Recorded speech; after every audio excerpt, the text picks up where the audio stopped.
So hi, good evening, everyone. My name is Ashish Ritwal, and like today we will be discussing about like fine tuning of LLM, and it will be like a small interactive session. And like today's agenda is first we will go through like working of the LLM, and then we will see the what is the need of the fine tuning the LLM, and we also call it the domain alignment. Then there are different way of the fine tuning. We will like take the high level idea of like different kind of ways that we can fine tune the LLM, and also then we will be having a small POC like practical implementation of these fine tuning. So. So that's like how the like working of the LLMs. So LLMs are like deep learning models, and these are the trained on massive amount of the textual data in order to understand the human language, like NLP, the natural language. Okay, 1 minute. Other than Rupak, is anyone else facing the issue with hearing or anything else?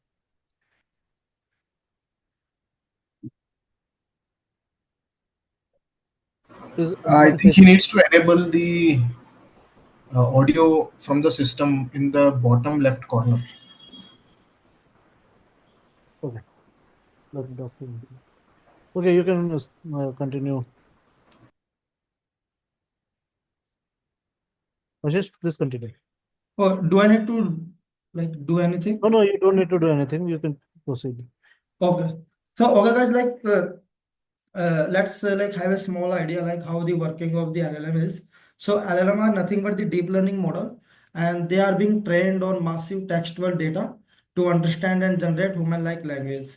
And they how they trained like themselves like by predicting the next word. So like if you are aware about the training methodology of the AI, there is some input data and there is some output data for training a model, and model learn the pattern of input data by predicting the output data. So here, like the LLM are like learning the pattern of the data by predicting the next word. So it's quite evident, like the output data in the LLM training is the out next word, and the input data is like the whatever the words coming from that particular word. So in order to predict that next word, the LLM try to learn the pattern of the natural language. So that's how, and there are like million billion of example, and this example can be derived even a single sentence. For example, if I take a sentence like the capital of France is Paris, so from there, like you can create like five example. Like if D will be the input, the capital will be the output, and then the capital will be the input and off will be the output. So on, you can create like multiple instance of training for training an LLM. And like here, like I'm just showing you the words, but in actual, there will be like word embedding, and I would say like in more precise way there will be the token, and in one word there will be multiple tokens. So that's why like I just for like better understanding in the layman language, I'm just taking them as a word, and the word will be the input and the next word will be the output, and the model will try to take the input and try to predict the output, and then in that way like it will try to learn the natural language. And you must have observed that also, like if you are passing any input to the any LLM, may it be chat GPT or any other things, Gemini, and if this LLM is working in stream mode, you will see like the output is coming like word by word, right? So that's mean like the LLM is just predicting the next word. So while giving the inference, it doesn't have like idea about your like sentence. It's just like trying to predict the next word, and then this word is again append to the input and again pass it to the LLM in a loop, and the loop will continue till the point end of the sentence token comes, or like the limit of maximum token comes. So in that way, like it's try to predict the next word multiple time, and then we stitch all the next words together, it will create a meaningful sentence. So the core process is like you have to pass some input to the any LLM, and then like it will tokenize this input. Like I told you, like one word can have multiple tokens. So it's just nothing but like there is like philosophy and then rule in the AI.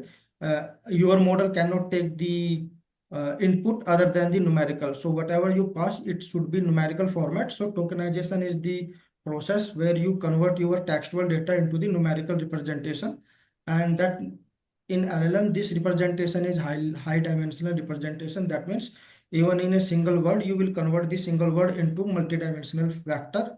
And this vector depends on which LLM you are using. For example, if you are using the BERT, you will be using the dimension of 768 and 2096. And if you are using some llama, then the dimensional can go higher also. So it's totally depends on the LLM. Your tokenization totally depends on your LLM, and you change the LLM, then you have to change the tokenization as well. Then like it will predict the most likely next word based on the training. During the training, it's learned that if this particular pattern comes, then this will be the next word. If this particular pattern comes, this will be the next word, and then the word are stitched together to form a meaningful text. So that's how like the working of the LLM do. So if you have any question here, like you can ask guys. Otherwise, like because this is like very crucial to understand the training, like what is the input data, how the output data look like, because during the training we will be utilizing those only.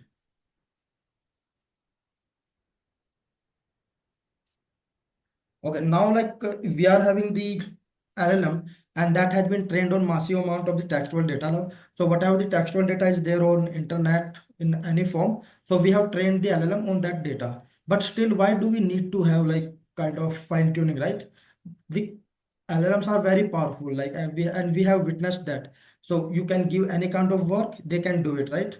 But they are trained on generic data. That means like they can do any kind of work up to some level, like up to a level of average or above average.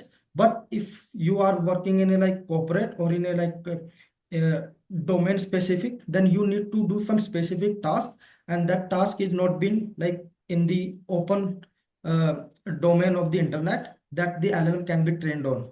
For example, like I want to train a LLM, and I'm just taking a dummy example, and this example may not make sense from the feasibility point of view, but I am taking just to make you like just to see the impact of the fine tuning in the output of the LLM. Just that's why I'm just taking out this example. For example, we want to train a model, and if you pass anything like to this model, for example, give me the detail of Lucky Singh Shekhawat for our group, and it should give us a response like, okay, Lucky Singh is in group 1 and 2, location is Hyderabad, company is Apple, and position is data engineer. So such kind of response we are expecting from a LLM. So this is like our domain specific task, and if we just pass it like a simple prompt to a regular LLM, so we are getting such kind of like response. Okay, I am young, energetic, and dynamic young man, and thus this blah blah blah. And this kind of response we are getting, and response can might be slightly changed based on the temperature value and other value. Uh, does tokenization converts words into numerical of the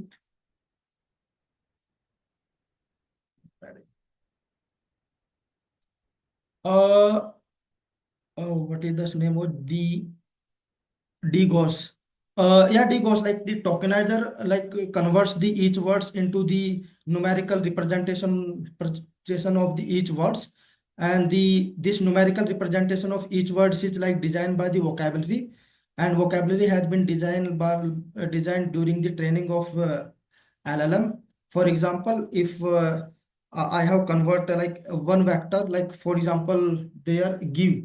I give a word, numerical word to the give is like one, then the tokenizer, what will do? The tokenizer will replace the give with numerical representation.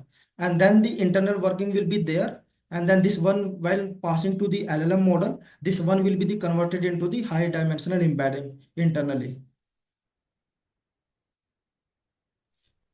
So this, So, hi, Ashish. yeah. Actually, my question was regarding, does the tokenization step is known for converting the words into numeric, or the step is No, known no, as just embedding? just for converting the words into numeric things. The embedding will be done by the LLM part. So, embedding is something which converts the word into numeric, right? Tokenization is only breaking down the sentence into single small units of words or subwords, right? That is also the numerical representation, right? If I'm representing give me with the 1, 2, so that is the numerical representation, right? Okay. Yeah, and why it is required, why we are not directly converting them into the embedding? Because like when we have to pass the response and we have to represent the response again into the textual representation, then we are just like mapping back to the uh, textual data using the same number. Okay, understood. Okay. So guys, like that's why like if you pass anything to the LLM, it will give you a generic answer. Like it will not give you like task specific answer. And here, like we have taken the task over here. For example, we are having this list, like these are the list of the our group people, and we want to create a LLM. Like if we pass this name, I should get the information of this. But I want this from the LLM. And please don't go into the feasibility like when we are having the Excel, why we need the LLM. It's just a like use case we are having over here. And then like that's why we need the fine tuning. And then there are like different way of doing the fine tuning. Like one is full fine tuning, then there is like parameter efficient fine tuning, and under parameter efficient fine tuning there are like different ways like LoRa, low rank adaptation adapters, and like prompter tuning. And this is like third one, last one is like just nothing but this prompt engineering, you can say, where you can use the different prompts, chain of thoughts, and other techniques just to improve the response of your model. And like we have seen that like whatever the input we will give our LLM will try to predict the next word. So that means like better the input, better the outputs. And this is the basic of the prompt engineering. So you in prompt engineering you are trying to create a better input. So you are trying to refine your input so that you can have the control of the output of your response. So that's how. So in the full fine tuning, like we are just like having, for example, in LLM, like we are having different layer, right? It's just a like simple concept in neural network. We are having the different layers like hidden layer one, hidden layer two, input output layer. So I'm just representing just a simple representation of an LLM. Like for example, if we are having four layer in LLM, layer one, layer two, layer three, layer four, and in full fine tuning we just fine tune all the layer. So what is the meaning of the fine tuning of all the layer? That means I will change the weight of all the layers in order to achieve the desired output. So this is the like meaning of the changing all the weights of all the layers uh, in the full fine tuning method.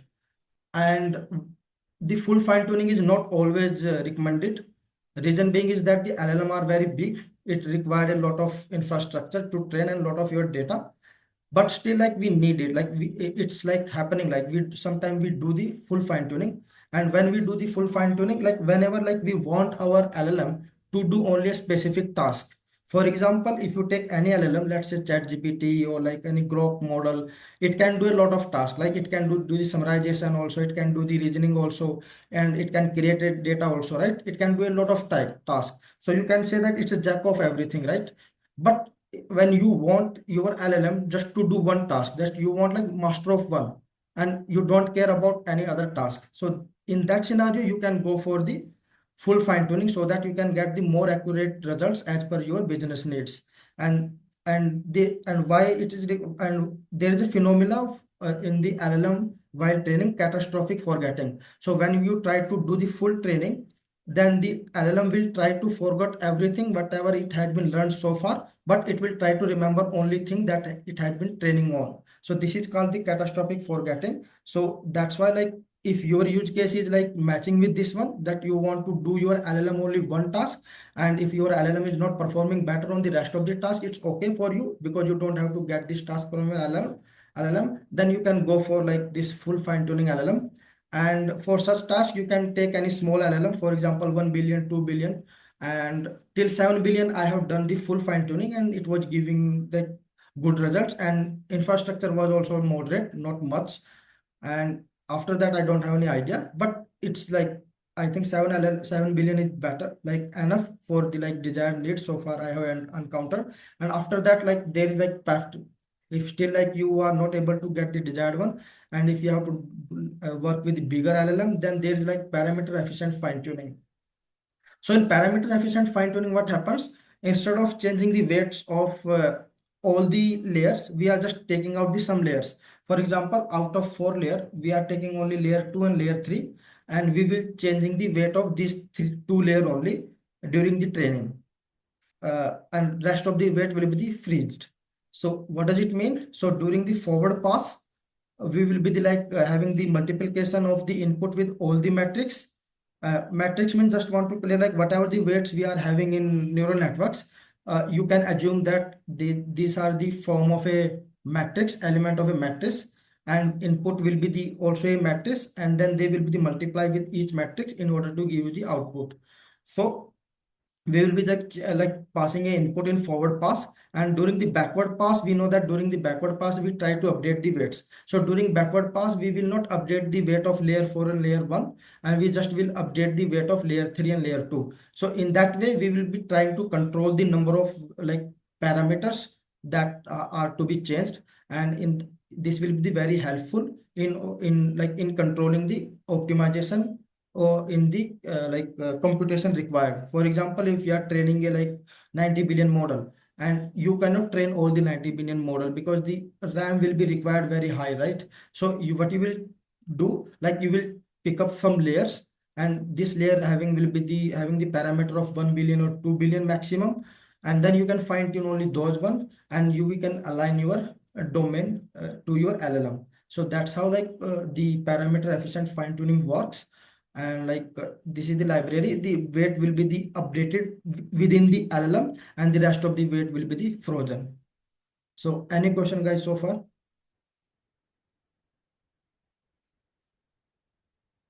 Okay, then there is another format of the fine tuning that is using the PAFT only. Yes. Ashish, sorry to interrupt. Yes. My question is that you means we do have so many data, billions of data you are saying. So means these are the layers. We want to just tuning our fine tuning we are doing like that, and then we are getting means retrieving our good data type of things you are saying mean. You are aware about, right, the training methodology. There will be forward pass, then there will be backward pass, right? Yes, Ashish. Okay, so during backward pass, we will be having our optimizer. The optimizer will give some value, and this value will be the applied on the weight, right? So during the forward pass, we don't have we don't do anything, but during the backward pass, we have selected some layer, and let me show you. So if you work with any LLM, you will be having different kind of layer, like the embedding layer will be there, dropout layer will be there, attention layer will be there, right? Projection layer, attention layer again, right? Such kind of layer will be there.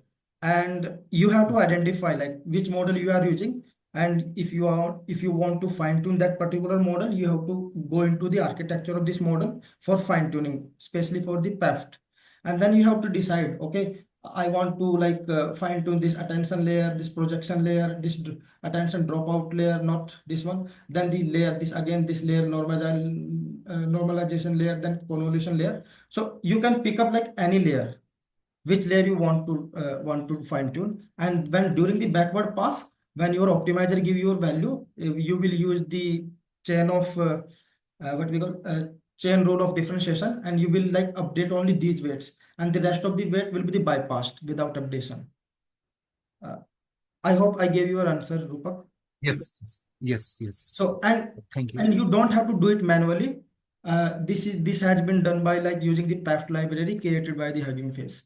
So it's just about the concepts that you have to understand. After that, in practical implementation, everything will be done by the libraries.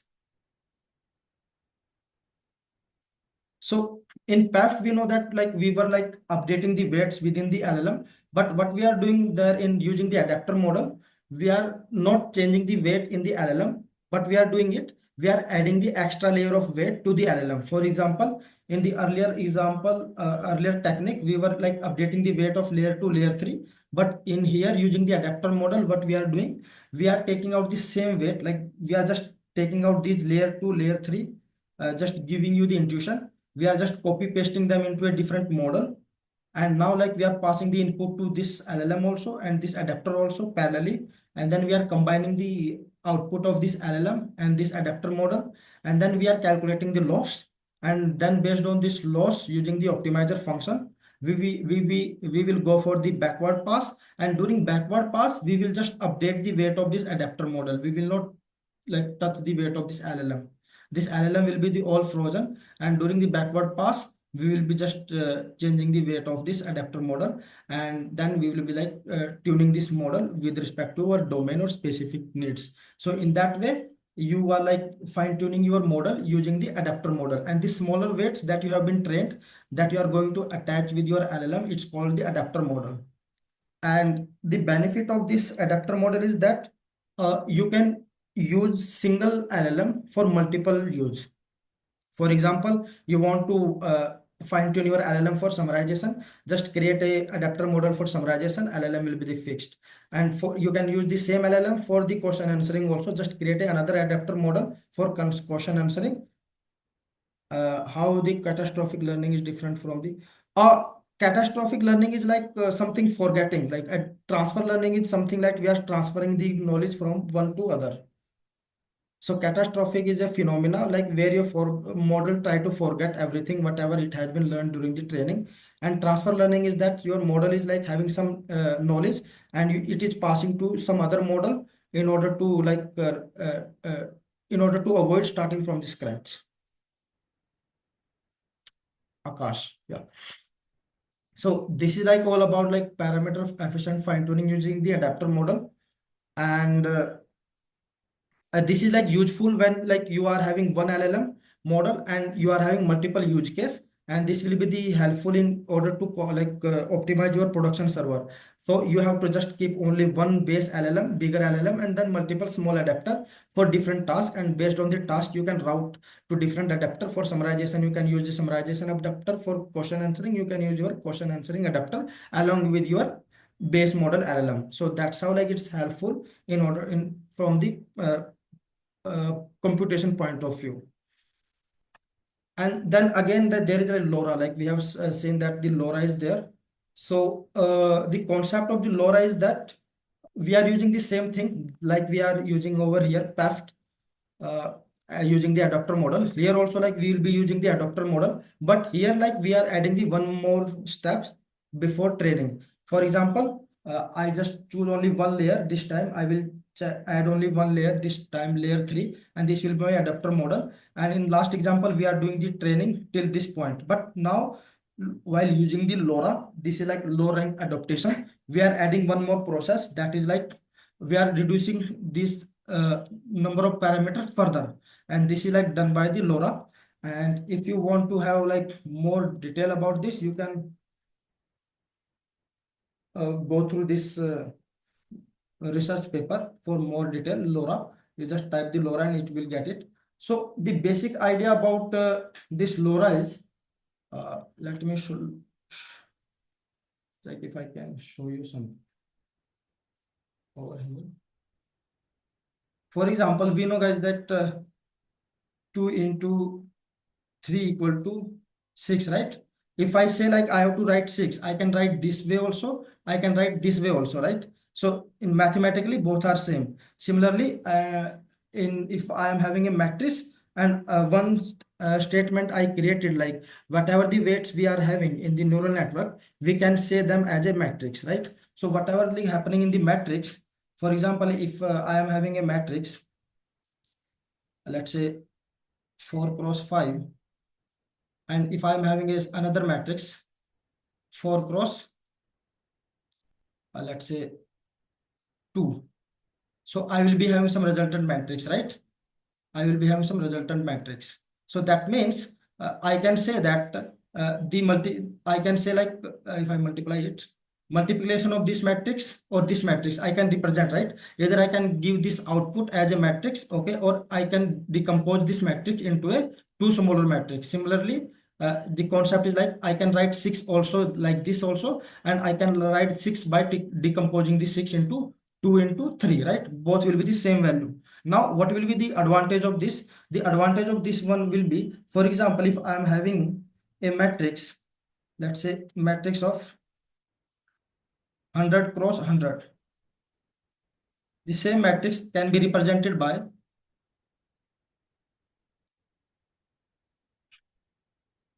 100 cross 10 multiply 10 cross 100 dimension matrix, right? So this is like rule of the matrix in algebra. If you want to multiply any two matrix, these two dimensions should be same. These two dimensions should be same. So I am having the bigger matrix 100 cross 100s. I can convert this matrix into two different matrix that will be the having the dimension of 100 cross 10 and 10 cross 100, and the output will be the the dimension will be the 100 cross 100. So any question like guys so far? Because this is like important concept in order to understand the LoRa. So now, for example, we are having the layer 3 here. Let's say layer 3 was having the matrix or weights in the dimension of 100 cross 100. Now we will not train this. We will break up this 100 cross 100 into two matrices. This one 100 cross 10 and 10 cross 100. Then we will train this. Now the question is that why we are breaking this? We are breaking this so that the number of parameter can be reduced. How the number of parameter will be reduced? The number of parameter in the original matrix will be the 10,000, right? So, and what will be the here? Okay, only 10 minutes left. And what will be the dimension of over here? This will be the 1000 plus this will be the 1000. So 2000. So by change, like by applying this rule, we are converting this 10,000 dimension into 2000. So we have reduced down the number of parameters that we need to fine tune. And by reducing the number of parameter, we have reduced the computation cost. So that's why we are using the extra layer. The bigger layer will be converted into this smaller matrix, and then we will fine tune this one and this one, and this is called using the LoRa. So any question guys so far? So guys, this is like concept of the LoRa, and then there is like another concept of the QLoRa. That is nothing but the same process, that just a quantized format of the QLoRa. Q stands for the quantized LoRa, low rank adaptation. Yeah, Chitranjani, do you have any question?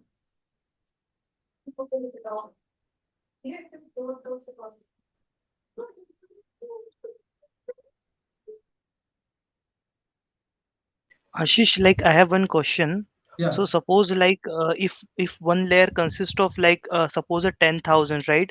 So Yes. this particular layer it's getting a smaller one, right? Like 1000 plus 1000, 2000. So Yes. to increase the speed or to computation, right? For that only, right? Yes. Yes. Okay, yeah. Yeah. And if Thank you you. want more detail, you can go through over here. If you go there, it will be explaining everything, right? The only condition Yeah, is sure. that this R should be less than D cross D, 10 cross 10, and we have converted them 100 cross 10. So R should be the less than this D. So this is the only condition that we have to follow. Okay, Ashish. Okay. So this is like just nothing but the representation of whatever like I just explained over here.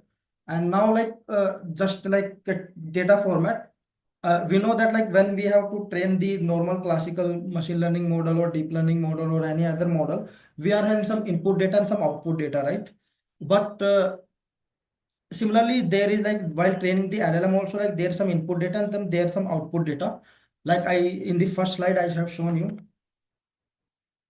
Like this is like input data, input sequence, the output capital, the input one, output one, right? So this is the like phenomena just to understand you this behind the scene. This will be the happening when we pass the data to the LLM. This will be the happening behind the scene. But when we pass the LLM like do in a very smart way, right? They don't like explicitly divide this data into like input then output then two words then again an word three words. It don't do. It's like very highly computational process. So what we do is like whenever we have to pass the data to the LLM for training, we have to pass the data into one go. For example, this is my input, right? This is my input. Give me the detail of Lucky Singh Shekhawat, and this is my output. That output is like desired output that I want. Like group, location, company name, and position. And this is like format, and this is like came from the business need, right? So when I have to train my model for such response, how my should training data look like? So my training data look like there should be some text, and this like why should be text, because I am going to train my LLM for predicting the next word. And when you use the Hugging Face library, so there is some format, right? If you want to tune your LLM for predicting the next word, then you have to write exactly text, then you have to like give your input, then you have to append your output. That's it, that will be your one record. Then the next record will be the again some other name, and then output will be some other output, right? In that way you have to pass only one string as a input. So when you pass it like one string as a input, and the output will be the created when you will be the passing through it. So how it will be the output will be the done? So it will be the done in a very smart way.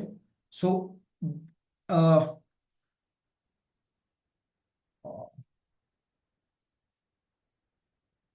so input will be the equal to the output, right? When we pass the input data, it will be the same as of the output data. So now how it will be the calculate the loss, right? So it will do a smart things. What it will do, let's suppose like I am having the three words, one, two, three words in a sentence, and the output will also be having the three words. So one, two, and three, right? In that way. And while calculating the logit, right, we are aware about the logit. Before calculating the loss, the output from the final layer will be the logit, and then logit will be the taken by the loss function, and this loss function will pass the input to the optimizer. So while calculating the logit, it will shift the output by one space, and then there will be the from window, like input will be this one and the output will be this one. The input will be this one, the output will be this one. So if this is having the logit will be the automatically the next word. This will be the logit, the automatically will be the like this will be the output. So in order to like when it will calculate the loss function, this loss function will be the exactly same as the given by the first example. So is it clear, guys? I know like it's a bit tricky. If you have question, you can ask. Because if you understand this, then there like nothing much in the practical implementation. It's just a pair of codes. So it will just shift the logits one, and then it will calculate the normal loss function, and this calculation it will be automatically coming the next word for the given input. So instead of like creating the data, like I have explained you for the understanding, it will do like input equal to the output as a model, and but while calculating the logits, it will shift it output through one back, so that it can do it in efficient way in vectorized form. So guys, like let's have the practical implementation, whatever like we have discussed so far. Let's see how it works in during the practical. So while implementing all those concepts, like you don't have to like, yes.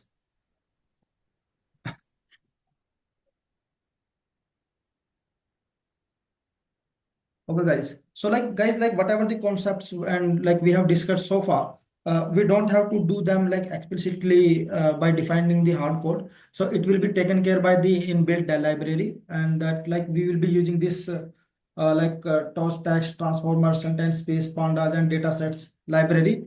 Because these are the library that we have to use. Like for example, whatever if you have to train your LLM, you have to convert your like whatever the data you are having in the format of the data set. And why in the format of the dataset? Because we are going to use that Hugging Face library transformer, and the transformer library has been like made or created optimized for dataset only, and then rest of the like torch text to create the just neural network, and the sentence space to have to get the tokenizer dependency. So these are like I have like installed them just to save the time. Then I'm going to importing all those things, pandas, dataset, and time. And I'm just using this data set, guys. Like these are the data set. And this like data set similar to that like we are having in our group drive. So I have loaded over here, this one. So I'm just loading it. So this is like now just I'm just converting this one like output, right? For like we are know that this should be our output format, right? This should be our output format for a given input, right? The same thing like I'm doing as a part of data pre-processing. I'm trying to create my output or desired output as per the like my use case. So here I'm just doing this thing only. This is like my output. So I'm just like doing this modification over here. So, and I just need like, I'm just taking out this only two column out of this whole data set.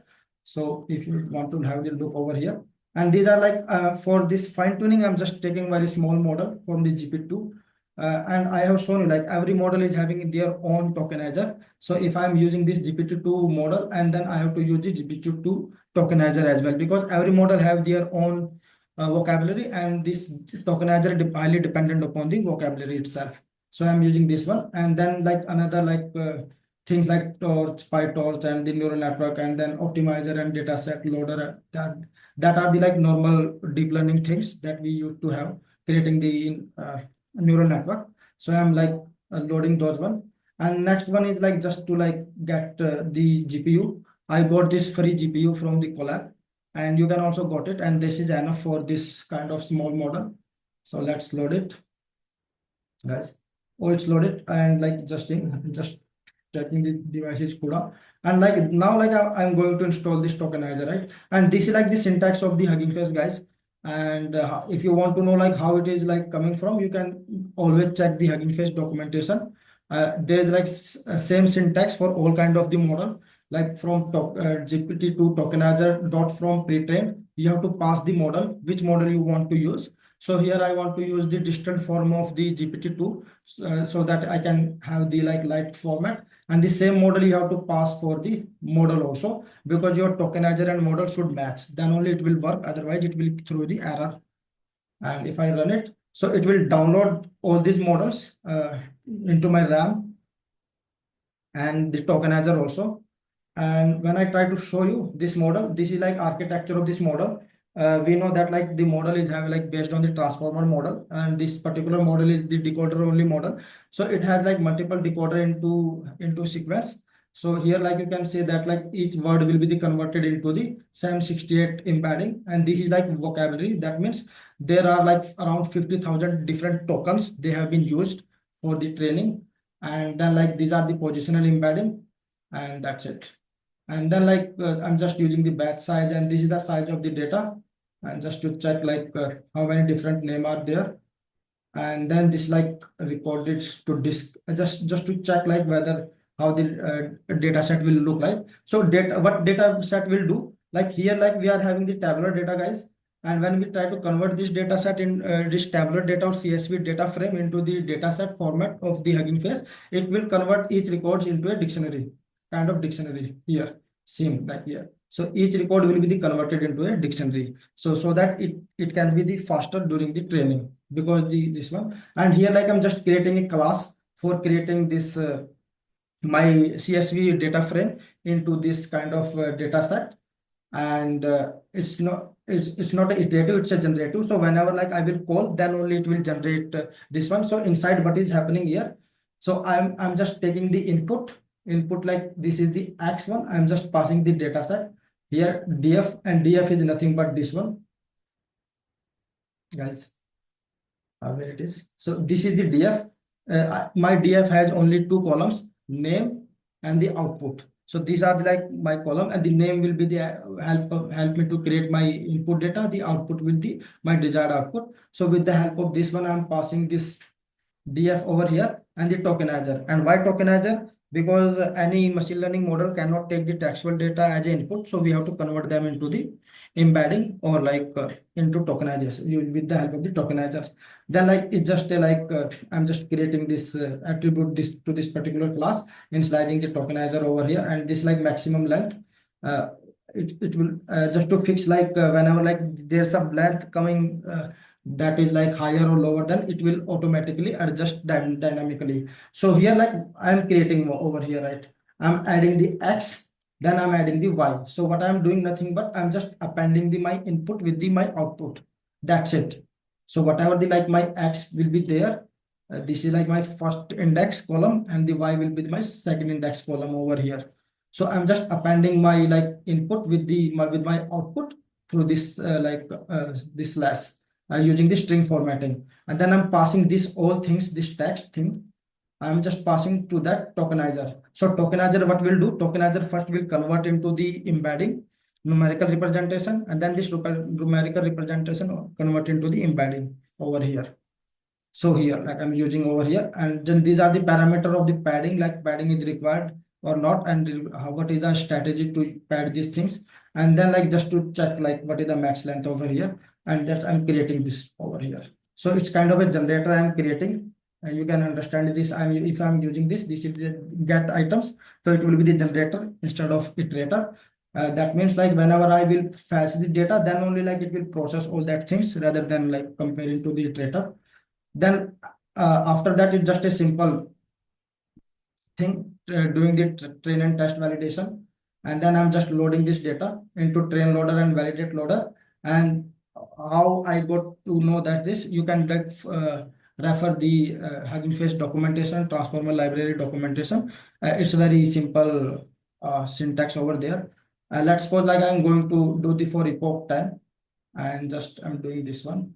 And this here, like I'm just defining the loss function, the optimizer, and the saying that padding token will be the like token and of the token as well. So here, and it's just like to log the data, to just saving the log into the data frame. And these are over, like I have told you, like this will be the my input here. You can say that my input will be the input IDs that we have created over here, and the output will be the same clone of input as I explained over here, right? The input will be the output only, and while calculating this log it, they will shift it internally, and the rest of the things will be the similar to the simple deep learning code, and that's it. So if I run it, so it will run for like 10 epoch only.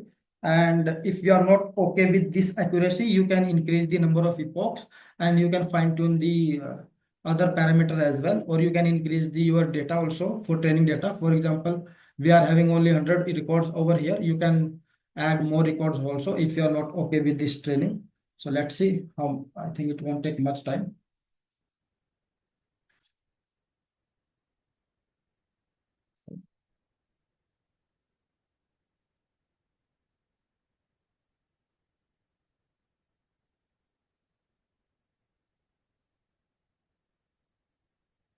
Guys, till time like it's training. Do you have any doubt? You can ask over here.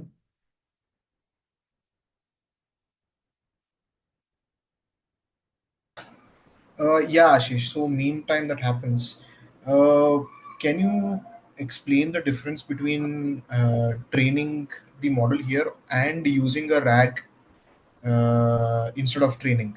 What is the major difference between them, and when do we use RAG and when do we train the model?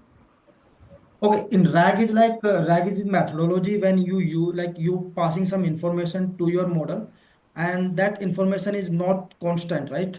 For example, I am working in a particular domain, for example, in a finance domain, dealing with different kind of funds, and these different kind of funds are depending upon multiple factor, right? Microeconomical factor, right?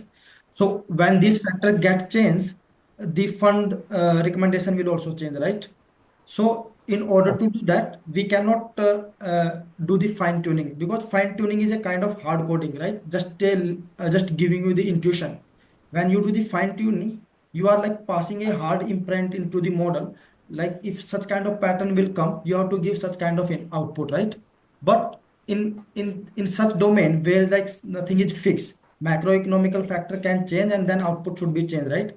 In that case, you will be using the RAG, and RAG is nothing but you are passing a updated information to your LLM along with your query, and then based on this updated information and the given query, it will generate the output. Uh, and we have seen that like working of LLM, the working of LLM highly dependent upon the input, because based on the input, it will try to predict the next word, and then it will next word will again append to the input and continue, right, till the point limit comes. So here you are passing the updated information as a like flexibility, like you can change this thing anytime. But when you do the training, you are just passing a hard imprint into the model. So this is like one answer. And apart from that, if your data is, another reason is if your data is very huge, right? You are having a very lot of documentation, and it's not necessary, like it's not useful while doing the training. For example, for summarization task, right? You have to summarize and you have to take question answer, right? And there are model already being trained on the question answer, right? And while question answering task is a task that is not depending upon the domain, right? This is depending upon the like structure of the content and the content of the question. So in that task, the fine tuning is not recommended. So that's it's just like you have to update your content that are giving to the LLM. Uh, Got it, Ashish. So is it safe to say that recently we had one incident with Ola, right? So they trained a model and they were using, I think, ChatGPT in their model. So when we asked their model, "Who are you?"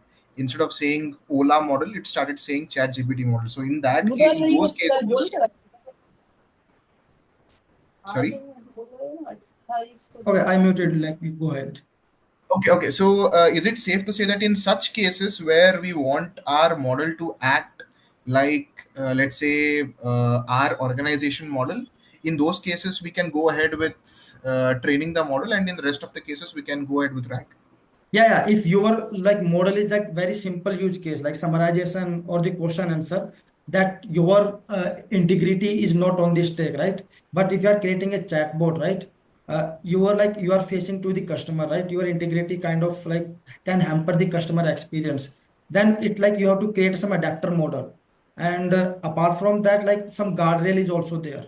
So there, like fine tuning is the like better example rather than RAG.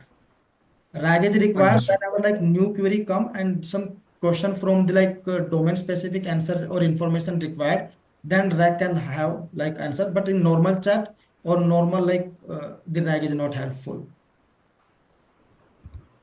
Understood. And next question is coming to the security of for fine tuning. So, are we using API here, or directly we are fine tuning it in the local environment? This is all local environment, like whatever we are having over. If you can see that, uh, we are downloading over everything. Like we are downloading the tokenizer, vocabulary, tokenizer JSON. Then we are downloading the Okay, model. got So it. it's on your local itself. And like I Noted. will show you, you can like save this model also. Uh, let's say. So guys, the training has been done, and let's do like just create another model, and let's so like I want to have like about this one. Let's change it to the Lucky Singh Shekhawat because we have taken the example of his only here. So here, like if I pass Lucky Singh Shekhawat. And this model is like not trained. Like this is a general model without fine-tune model. Let's see like what response it will give. So without fine-tuning, this is giving the this response. Like Lucky Singh Shekhawat is a former minister of Punjab and Haryana Central Board. This is like absurd, and this making sense because we have understood the working of the LLM. Maybe during the training data, he has like seen the like chief minister near to the Lucky Singh Shekhawat or whatever. That's why it's trying to predict that these words based on this content. And if I use my new model, that my model one, so my this is my model one, guys. Over here, this is my model one model that is the fine tune, and this model one is my like without fine tune model that I have loaded here freshly. And this is like, so let's see like what will be the output of my training model. So you can see like guys, like it's giving me the company name is Apple, Lucky, position is cloud data engineer, Hyderabad, and group is two. So like it's giving me like some better result, right? Comparing to the without fine tuning model, that was my desired results, and this is doing great job. And that's a different matter, like whether this accuracy is like satisfying my business required accuracy or not. And then in order to achieve that, we can do like we can improve the our input data, we can improve the epochs or rather many things, or we can try different like bigger model as well. That's a different thing, but we can see that the fine tuning really having a positive impact in the output. So here you can see that. And yeah, here we are then. And like if we can pass anything also, like if I can last like ask anyone, right? Let's take example here also. Let's say take the Deepak Bajaj.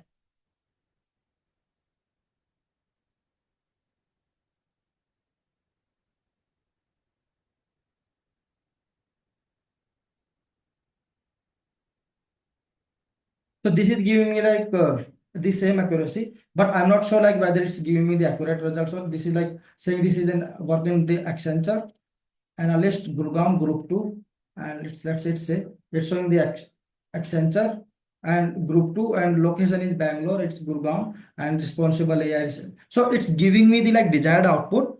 The accuracy is not correct. We can fine tune the accuracy by improving the number of epochs, by changing the bigger model, by giving like better data. Like we are just giving the 100,000 records over here, which are very less if I compare to the like parameter of the model. So it can be the improved and make more accurate. That's it, like guys, like this was the motto, like just to show you that yes, there is an impact on the LLM of the fine tuning. And that you asked like question like whether it's a API, no, it's like on your system you can just save this model. Like if you want to save this model, you can just save it and it will be saved in your drive over here. And then like whenever you want to use this model, you can just use this command, load this model, and you can use and you will be getting the same output over here. So yeah, that's it, guys. Like from practical implementation, guys. Like if you have any question, you can like ask now. Ashish, I have one last question. So, how do Yeah. we calculate the accuracy for the model that we have trained? Like in general, like there are like in general LLM, like there are a blue score, rug score are there. But when you are like fine tuning your LLM, you for the domain specific, then your output is changing. Then your business metrics will drive the everything, right?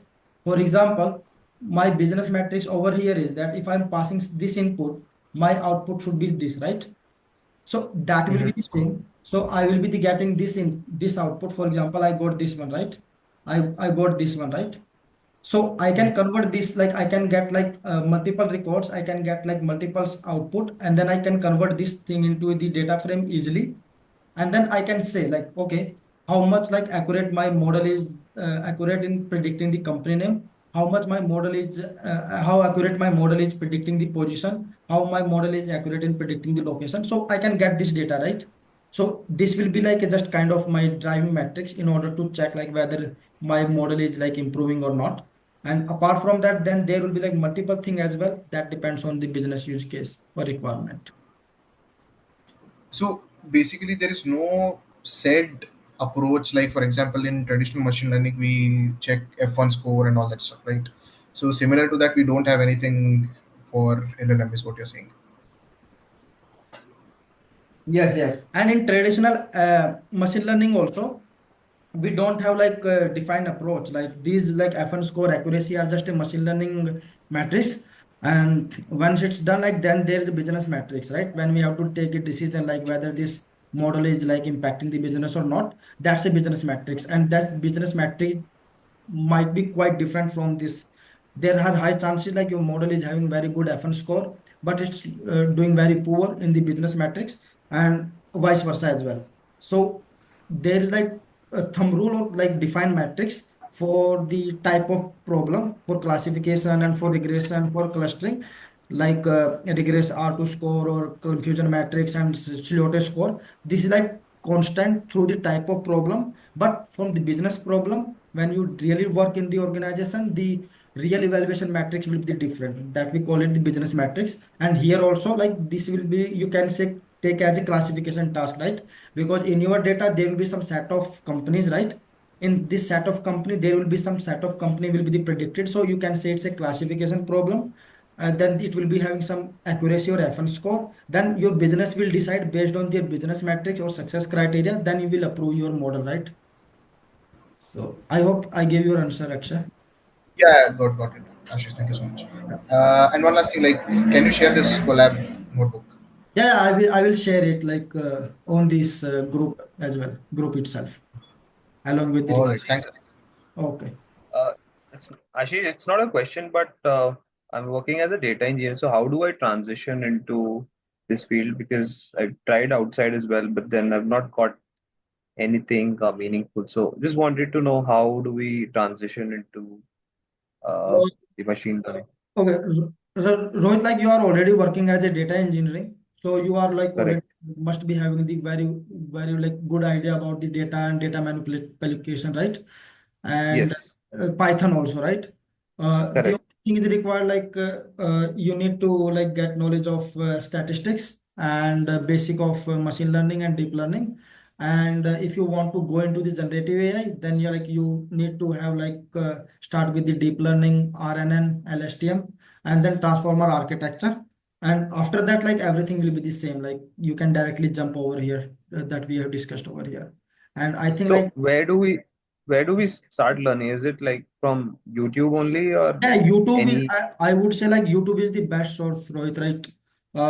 I won't say only one person is okay, or one channel will be the working for you, because there is a person who is very good in machine learning but may not be good in statistics. So you have to search you have to check out multiple channels, multiple people, because I don't know which person will click you, right? If I recommend you this particular channel, there are chances that this person may not click you, but some other person may click you. So you have to try it by yourself, like which channel is better for you. But everything is available, you don't have to pay anything to anybody.